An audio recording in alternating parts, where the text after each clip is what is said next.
Day 9. ഇന്ന് workout ചെയ്യാൻ കുറച്ച് നേരം വൈകി. ഒരു 8 മണി 9 മണി നേരത്താണ് ഇന്ന് വർക്കൗട്ട് ചെയ്തത്. ഇന്ന് ഷോൾഡറിനും കഴുത്തിനും നല്ല രീതിയിൽ വാമപ്പ് ചെയ്തു. സാധാരണ ഷോൾഡറിനും ചങ്കിനും ഒന്നും അങ്ങനെ വാമപ്പ് ചെയ്യാറില്ല. അതിന് ശേഷം ഊരക്കാട്ടാണ് വാമപ്പ് ചെയ്തത്. ഊരക്ക് അതേമാതിരി കയ്യിൻ്റെ മുട്ട്, കാലിൻ്റെ മുട്ട്, ഇതിനൊക്കെ നമ്മൾ നിർബന്ധമായിട്ട് വാമപ്പ് ചെയ്യണം. അല്ലെങ്കിൽ ജമ്പിങ് ജാക്സ് അതേമാതിരി പുഷപ്പ് അടിക്കുമ്പോൾ നല്ല പെയിന് വരും. അടുത്തതായിട്ട് വിങ്സിനാട്ടോ വാമപ്പ് ചെയ്തത്. ഇത് നമ്മൾ സൈഡിലുള്ള വയറിലെ കൊഴുപ്പൊക്കെ കുറയാൻ ഇത് നല്ല ഉപകാരപ്പെടും. അതിനുശേഷം നേരെ വർക്കൗട്ടിലേക്ക് കയറി. ആദ്യം ജമ്പിങ് ജാക്സ് ഇന്നലെ ചെയ്ത മരുന്ന് 15ൻ്റെ 3 പ്രാവശ്യം ചാടി. പിന്നെ റണ്ണിങ്ങിന് ശേഷം ഹൈ നീസും ചാടി. ഈ 3 ഐറ്റംസ് ഇന്ന് വർക്കൗട്ടിന് ചെയ്തിട്ടുള്ളൂ. അതിന് ശേഷം റോപ്പ് ജമ്പ് ചെയ്തു.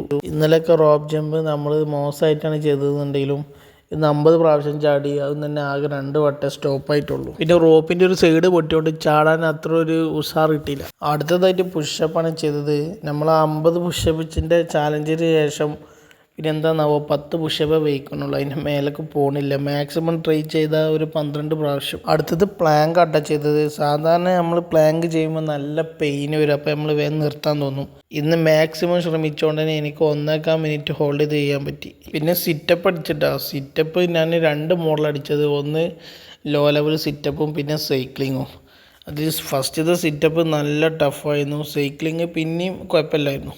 പിന്നെ ബ്രേക്ക്ഫാസ്റ്റിന് എടുത്തത് 2 ദോശ, പിന്നെ ബീൻസ്, പിന്നെ ലഞ്ചിന് എടുത്തത് കുറച്ച് റൈസ്, പിന്നെ ബീഫ് ഫ്രൈ, പിന്നെ ചമ്മന്തി.